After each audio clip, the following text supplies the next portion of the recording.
talk about a lot of things.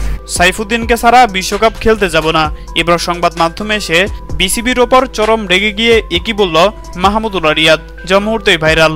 দর্শক, বর্তমানে cricket পাড়ায় আলোচনার তুঙ্গে রয়েছে মোহাম্মদ সাইফুদ্দিন। ভালো পারফরমেন্স করার পরও মোহাম্মদ সাইফুদ্দিনকে বিশ্বকাপের স্কোয়াড থেকে বাদ দিয়েছে বাংলাদেশ ক্রিকেট বোর্ড। দীর্ঘদিন পর ইনজুরি কাটিয়ে বিপিএলে বল হাতে দুর্দান্ত পারফর্ম করে দীর্ঘ 18 মাস পর জাতীয় দলে আবারও সুযোগ পেয়েছিলেন এই পেস বোলার।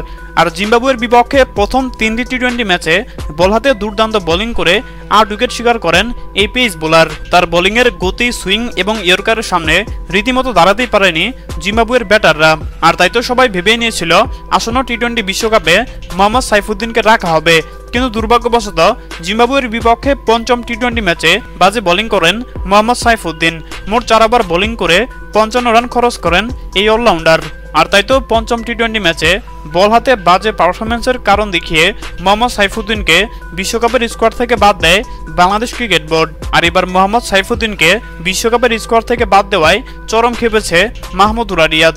তিনি আজ এক সংবাদ মাধ্যমে এসে বলেন, সাইফুদ্দিন জিম্বাবুয়ের বিপক্ষে বল হাতে দুর্দান্ত পারফর্ম করেছে এবং কি সর্বশেষ বিপিএলে সে বল হাতে যেরকম পারফর্ম করেছে এতে করে বিশ্বকাপের স্কোয়াডে মোহাম্মদ সাইফুদ্দিনকে রাখা উচিত ছিল, কিন্তু বিসিবি পাকনামি করে সাইফুদ্দিনকে কেন বিশ্বকাপের স্কোয়াডে রাখলো না এটা আমার জানা নেই। তবে বিশ্বকাপে সাইফুদ্দিনের মতো একজন অলরাউন্ডারের অভাব আমরা হারে হারে টের পাবো। হ্যাঁ দর্শক, আপনাদেরকে বলছি, মাহমুদুল্লাহ রিয়াদের এমন কথার সাথে আপনারাও কি একমত?